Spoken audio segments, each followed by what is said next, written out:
everybody gets a paycheck, I don't mind writing. It needed to be fair. As fair as a paycheck can possibly be. It needed to be easy for the payroll department to calculate, and that would be me. I didn't want a bunch of spreadsheets. I don't want a bunch of different commissions. I don't want any of that stuff because I'm doing payroll, I do accounts payable, I do accounts receivable. I don't like it, but I do it because I need to know the numbers. Okay? I needed a payroll system that self-adjusted, that was flexible and flowed with cash flow of the business. Because the problem is that our guys would get all kinds of work done, and then the rig would sit out back, and it'd be 2 or 3 weeks before the customer would come pick it up. Maybe they just drug their feet because it was just a job they didn't want to do. But I needed a system that when the money came in, it could go out for payroll, and it didn't adversely affect cash flow. I wanted something self-policing because I don't want to have to carry a whip. I don't want to have to hire a shop foreman to keep the guys busy. I wanted it to be self-policing because if Chuck wants to take a smoke break, I don't care. If they want to get back from their weekend and share pictures of their camping trips Monday morning and do that, I don't care. Right? I just don't want to, I don't have the time. I don't want to have to do it. And the sixth was, of course, just like an owner, it needs to reward for high performance. Because really, I mean, us owners, we skip paychecks. You know, sometimes we didn't do a great job. Sometimes the people under us didn't do a great job. We did a bad job of leading them. But I need to reward for high performance. All right, so here's the numbers. I don't know if the worksheet has these numbers, but if you guys want, email me. I will email the PowerPoint presentation which has these numbers. You guys have the cards there. Everybody earns $9 an hour, and I don't care who it is. I don't care if it's a bookkeeper, I don't care if it's the service manager, I don't care if it's a prep tech. Everybody makes $9 an hour. Times 40 hours, $360 a week pre-tax.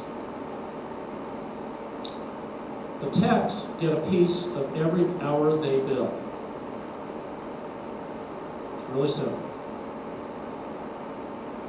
The bonus rate that they get has a few factors. And this is where it requires a little bit of judgment on your part. Is that if they bring lots of skill sets, they've received lots of training, they've got lots of experience, they've been down the road, they're going to get more money. If they are very inexperienced, maybe a high school kid working part-time, it's going to be a little different. I am also concerned about the tools that they bring to the job. We do require our technicians to bring their own tools, things like welders, grinders, chop saws we provide. But if the guy brings a Snap-on toolbox that's fully loaded, he's made a significant investment. If the guy's brought just a small toolbox with basic hand tools, he's going to be very limited as to what he can do and how effective he's going to be. The bonus amount, the amount that these guys will take, is going to be based on their willingness to apply themselves. Okay? The guy that is going to go get after it versus the guy that's going to just kind of kick back. And then their ability to work smart. We're going to talk about working smart a little later on about collectible efficiency and how we measure that.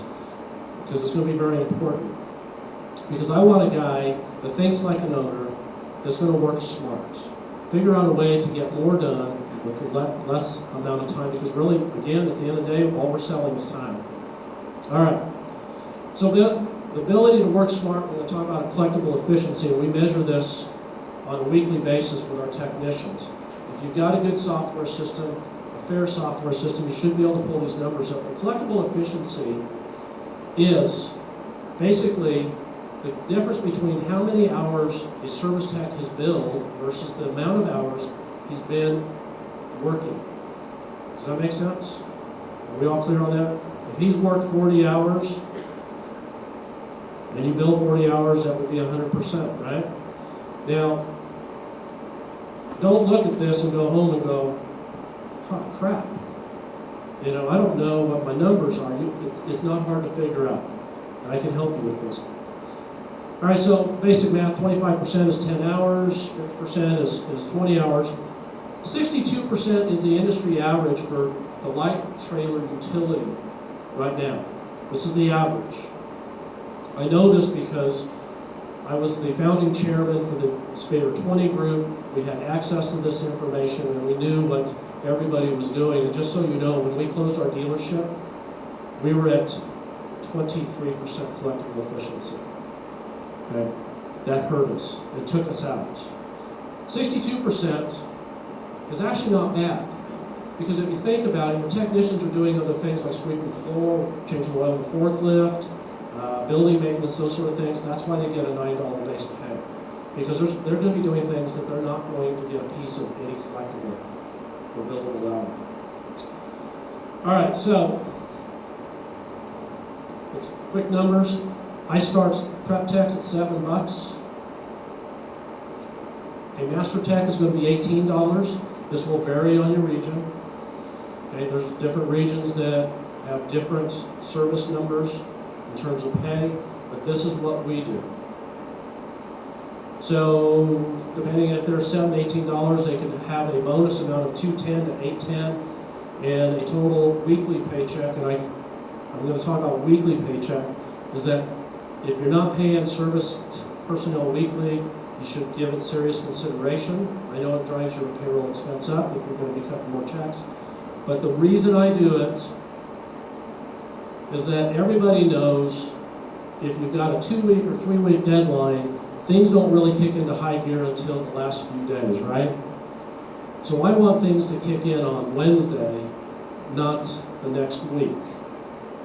Now, our service techs all have access to knowing on a daily basis how many hours have been billed on their pay cycle.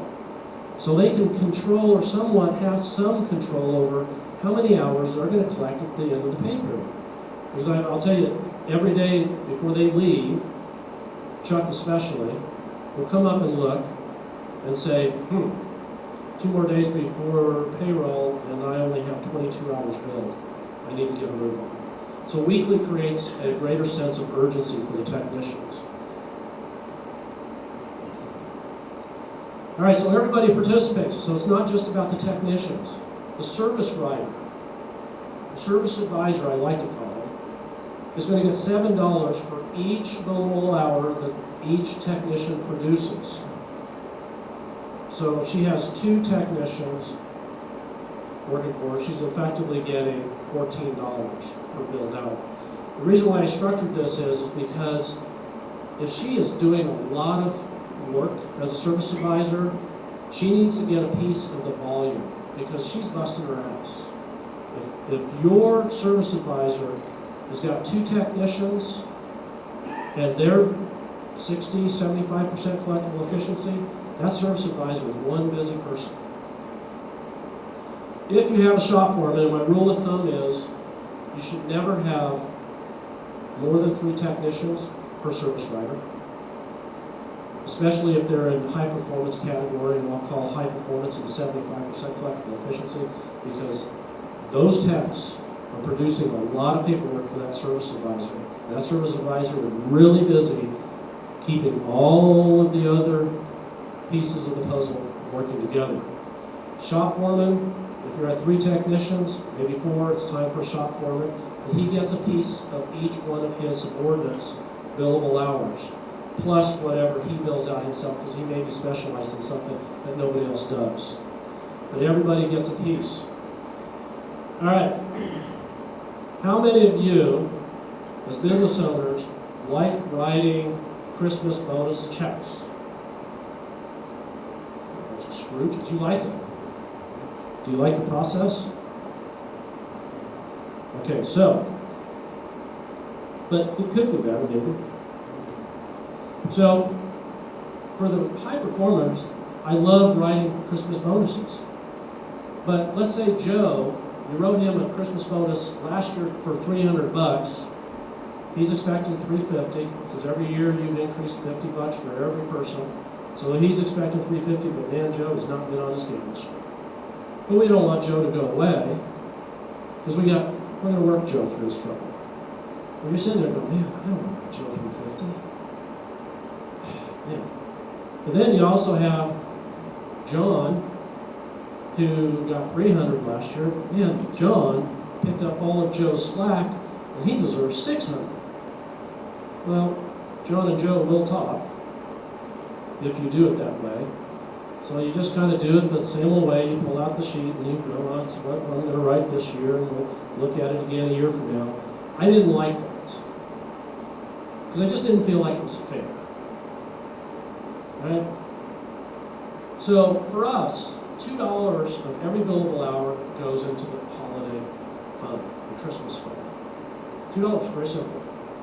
The more everybody produces, the more hours we bill, the bigger the fund gets. Because I want to create a team environment where everybody is helping everybody and it contributes to everybody. Now it gets split evenly amongst everybody.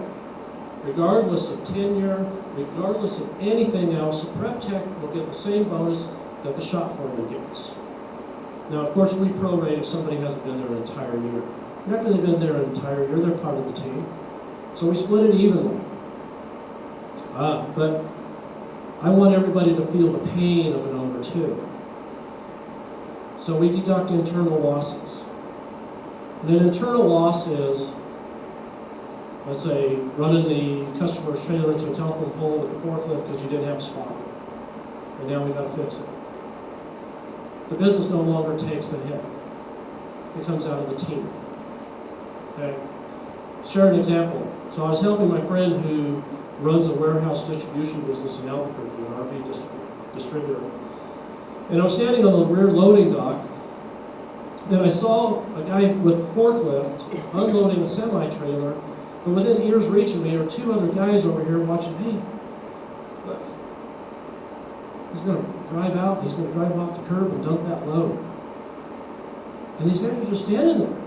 They're like, hey, we're going to have some amusement at this guy's expense. Well, not really that guy's expense, right? The company's expense. No, they didn't stop and go, whoa, whoa, whoa, stop.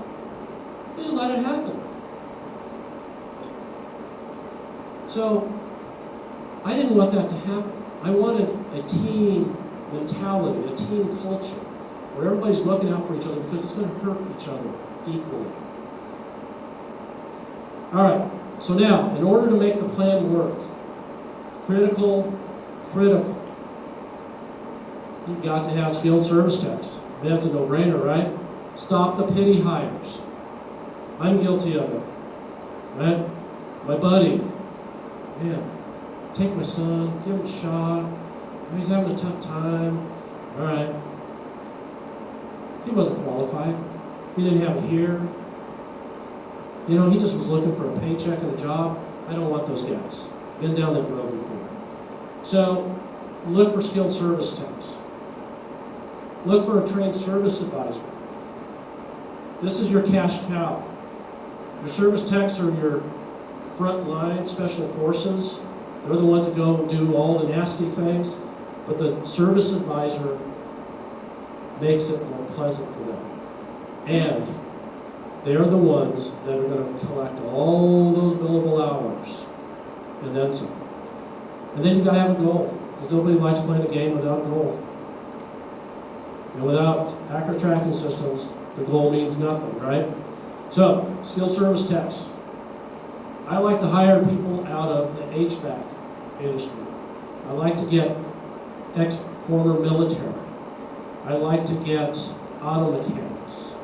I like to get some of those guys, even building maintenance people, because, you know, we can train them on the specialized things of the business, but we need somebody with the proper diagnostic processing abilities.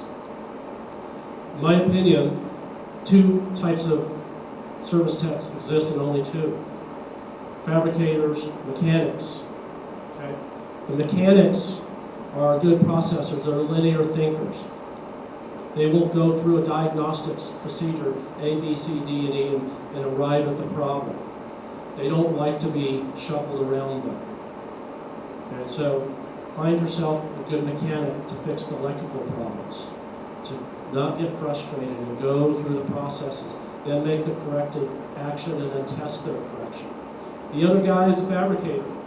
The other guy is a guy that you can draw with your hand the hay rack design, and he goes, I got it. And he goes and builds it. Now, he's a holistic thinker, so he bounces all over the place. Those are good body guys. Those are good guys for replacing damaged panels on trailers because they can visualize what it's supposed to look like when they're done. The two guys don't mix. Usually, the same person doesn't possess both strongly. Trained service advisor. This is incredibly important again. Don't just hire somebody and throw them into the position. You're a service advisor. And I use the word advisor because they are also salespeople. They're not order takers. They're salespeople. Think of a high-end restaurant. That waiter or waitress is a service advisor. Okay, because they are the communication hub. They can make or break your service department. They may be the ones that are causing you headaches, and it's not your service techs. Invest in a good service advisor.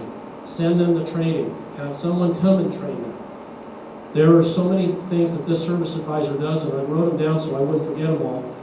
But basically, they do this, they are the communication hub, right? Because they are going to communicate between the service technician and what the customer desires to have done. The service advisor is going to extract from that customer exactly what desired result the customer wants. Because there's not one result fits all in the service business. They are also going to be the communicator to the service tech or the shop foreman, relaying that information. They're the ones that are going to be writing up the customer, which in this case, if you're not writing up the customer out at the rig, you better start doing it because this is where you find upsells, right? This is where you find pre-existing damage that hopefully you don't get stuck with when the customer comes to pick the unit up. Because we all, it's happened. You didn't do a walk around. You guys wrecked this. That dent wasn't there when I dropped it off. They are also the ones that write the quotes. They are the ones who protect the technician's paychecks by bidding jobs correctly. Always bid correctly. Protect the technician's paycheck. Right? They also are the liaison between the insurance company and your company. They work with the adjusters. They work with everybody in that process. They are the liaison between warranty at the manufacturer. I mean, how many of you despise doing warranty for the brands you sell? I mean, just despise, right? Because their job is protect their company. So they're not going to pay you for fixing this. I'm only going to allow you 0.5 even though it took you 0.1. Or maybe you just did it for nothing just because it was the right thing to do for the customer. But the service advisor is the liaison. They are the good cop. You're the bad cop. But they're the ones that can get warranties paid and paid on time. So the service advisor is an incredibly important piece of that puzzle. So don't ever go cheap on a service advisor. This is a picture of our team performance goal. It's really simple because I'm a guy that likes simple. You know, the definition of a good scoring system is a number that everybody can look at and arrive at the same conclusion. And there's nothing worse than playing a game and then at halftime, all of a sudden now you know the score and you're behind. Now the game's gone. So you've got to have a scoring goal system that is updated daily. It's simple for everybody to understand. In our case, I'll explain the numbers. Previous year, 2014, we billed out 193.51 hours. Our goal was 212.86. We hit 237.15. So everybody got a paid day off. Rule is you got to take the paid day off the next month before the month expires or you lose it. Or you can take the cash and quit it. We don't care. So we accumulate in red were the previous year's hours billed at that day. In blue is this year's hours. And we just keep track and we just run the numbers up. And so same thing usually happens. By the 24th, the crew goes, holy crap, we only need to bill out another 60 hours, so let's go get this done. I wish they had that urgency at the first part of the month, but usually they don't because that's human nature. But it gets everybody looking at the goal. Now, one real important thing about goal setting, guys, get the team involved. If you sit there and say, these are your goal numbers, now go get them, they're not going to do it. The team has to buy in. They have to be part of the process. And interestingly enough, every year we do this, the team has way higher numbers than I had in my head. Now, of course, I have in my head what growth and expansion I want in the service department, so I have a percentage of the increase that I want to see. Maybe we have some plans to acquire some more equipment, and we want to have the capital to do that. And so those are the numbers in my head. Those guys are just thinking, how can we go kick ass really good? So you'll usually have them tone those down a little. Yes, sir.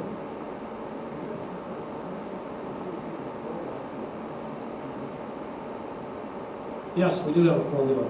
We sit there and I say, I'd like to see 4% growth, and the guys say, oh, hell no, we can get 10%. So we sit there and go, well, let's meet somewhere in between, but there's no rule of thumb. We just sit there and I remember right, this may be 6 or 7%. Because I don't want to have a number so high that they can't achieve it, because then it just kills morale if they fail after. We don't get it every month. Some months are just timing. We may have a big $10,000 repair job get funded just before the end of the month, and it gets billed out. So for August, I'll give you an example. We were way short. We had a phenomenal August last year, but we just go through and we'll have more averages, which will change that. Hopefully that answers your question. So we get the numbers from here. This is our technician analysis report. This comes on our software. It's very, for us, we just punch in the dates. It produces a report. And back to collectible efficiency. If you guys look at Chuck's number, this was a pay period. I think what it was this June? No, August. He billed out 54.8 hours. Well, how in the heck can a guy bill out 54.8 hours in a 40-hour week? He does it on a regular basis because he's working smart, right? He also has a service advisor that quotes jobs correctly. So if our service advisor, just so you know, a technician doesn't work on anything without knowing how many hours have been quoted. We do not do time and material. We never have, we never will. Every job is quoted up front with the exception of plumbing repairs, propane leaks, and electrical. Those are things we can't see. We don't have an MRI for the unit, so we won't quote those. But everything else, we quote ahead of time. The customer has no surprise, technician has no surprise. So if we quote 2 hours on a job and Chuck gets it done in 1 hour, he gets credit for 2 hours. 2 hours gets billed to the customer. Now, if he does that on a regular basis, it's very easy for him to be over 100% collectible. And that's the goal. That's what we want. Okay? Any questions there? Yes?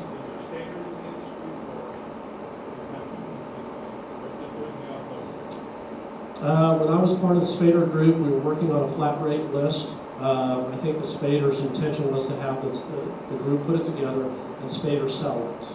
I don't know if it's available from Spader. Spader does have one for RV flat rates. It didn't. Okay. So to answer your question, then is no.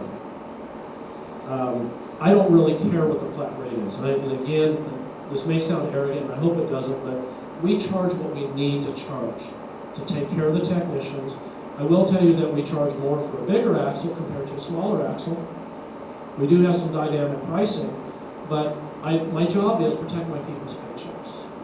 So on a 7K axle, we will build, and you can write this down, 2.38 hours. That's what we charge. If somebody's less expensive than us, then okay.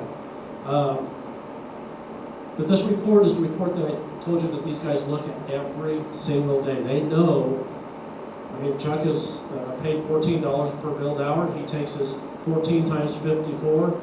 He knows what his paycheck's going to be. It's real easy. So he can dictate to some degree what he's going to get done before it's paid. All right, so in terms of management, I just told you my number one priority is protect my people's paycheck. That's all I do. That's all I care about. I make sure the phones ring. I make sure the customers come in the door. I make sure they have the tools. I make sure that everything is in place for them to do what they need to do. That's my number one priority, because if I make that my number one priority, their number one priority is take care of me who makes sure that theirs is. It's a nice little symbiotic relationship. You guys are going to need a well-stocked parts department. You can't just get in the service business and provide tools. You've got to have parts. Now, I'm not saying you need a lot of parts, because when we relaunched, we had $10,000 in parts, and it was more than enough to supply the service department. Wheel bearings, wheel studs, all of those things. But you've got to be committed to doing them. You need to give them every resource. A grinder or chop saw breaks, make it a priority. Replace it.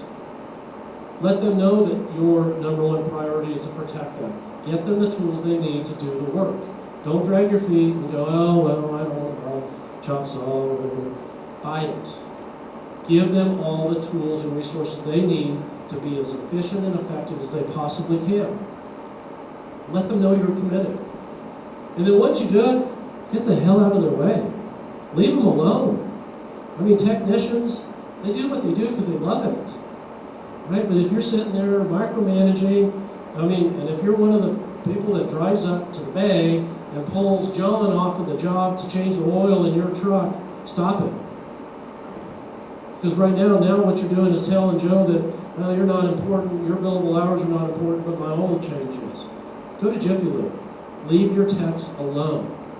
I went and did a little consulting for a dealer in Texas a few months ago, and Dad, the patriarch of the dealership, really got angry with me when I told him, no, leave those guys alone. Those guys are your cash cow. Why are you going to have them change oil when you're billing 100 or 100 plus per hour? Get out of the way. Don't change your priorities. All right, so I promised you, thanks Steve, I promised you that I would give you everything you need to never fall into the same hole that I found myself in. So you've got to change your mindset. You've got to have the attitude that service is profitable. Service can pay rent. Service can add money to my bottom line, and service can also make my sales department better. But you've got to remember, the sales customer is the same customer that drives in the driveway asking for retail service. You have the tools now to go out and get customers. You guys have a database. Use that. And then treat all of your people like they're owners. Treat them like they're part of what you do. You do that, you guys will have numbers like I have consistently, year after year after year. And bear in mind, I'm paying for all of that overhead and I'm not selling a single trailer. Right? Remember that slide? 36% net profit for the month of June. We have annual net profits, double-digit net profits, post-tax, post-charge-offs. And it can be done, and all of you guys can do it. All right, so some of my couple favorite sayings: knowing something doesn't change your life, but doing something will. So I hope that some of you go back home and implement and act on what I've shared with you. Because just knowing about it is not going to change anything. Knowing about it is not going to make the numbers better next month, and it's not going to make the service personnel any more efficient than they already are. Okay? So go do something with this information. Will it be easy? No. The service department is the hardest part of a dealership to run. There's so many moving parts. Communication has to be so good. Everything has to happen in concert. But man, it is worth it. Because I'm having fun now. I didn't have fun a while back. Yes, sir.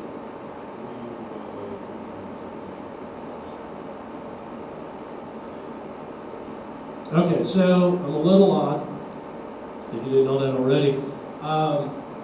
They get paid for the holidays.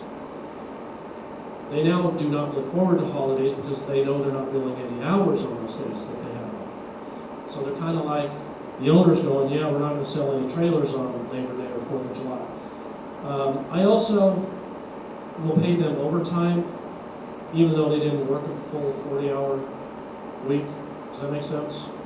For the if they put enough hours in where I add that 8 hours paid for the holiday in there, that is correct. They don't get it. That's it. Yep. Yes, sir.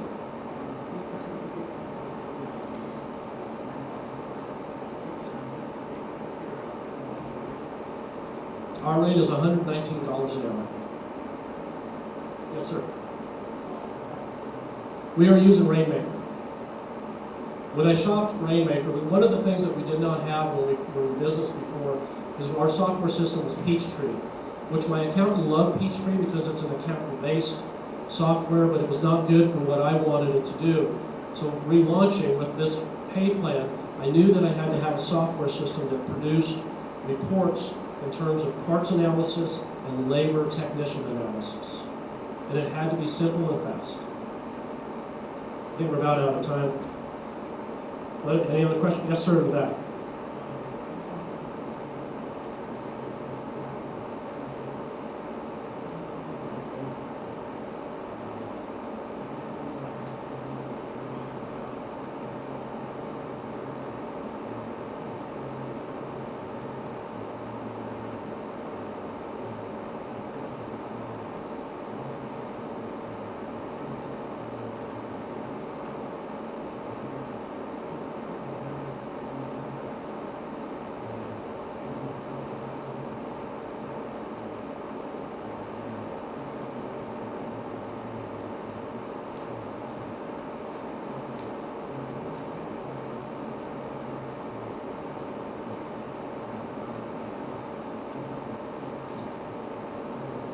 Okay, did everybody catch his question? So he's got a struggle between, one is getting the technicians to go do some of the stuff that they're not getting billed hours because your techs are on a collectible pay plan similar to mine. And then also the sales department conflicts with the service department. Okay. So that's a real common problem. A friend of mine was a salesman up in Camping World, and that was a constant battle between parts and service and sales. It was an incredibly dysfunctional setup that they had there. But that's because they treated them as separate departments. And the culture was the problem. You know, the culture within that company. Everybody was trying to protect their department. I'm not a big fan of that because then you don't have a team. You have 3 separate teams, but now the teams are fighting each other. That's why I like to give everybody a piece if I can. Now I know sales really throws an interesting mix, but again, the salespeople, depending on how your pay system is structured, salespeople are only concerned with what's in it for them when they sell the unit. And so what happens is you end up installing a generator. Sales department, he doesn't want to get dinged on his commission to pay the service department. That's where a great service advisor comes in, but also some menu pricing so that the sales department knows this is what it's going to cost. Get the pricing up front. And that's why I say, you treat the sales department exactly the way you treat a retail customer, then you don't have that pushback. Because nobody likes surprises, especially when it hurts, but it requires incredibly good communication. Very good communication, being upfront and transparent. And again, you do need to protect your salesman's commission too. So I respect that. You have to find a balance. Are we about done, Jess? All right. Thanks, guys, for coming in. Again, I'll be here through the show through Saturday, so my phone number, my cell number's there. Feel free to text me or call me if you have questions.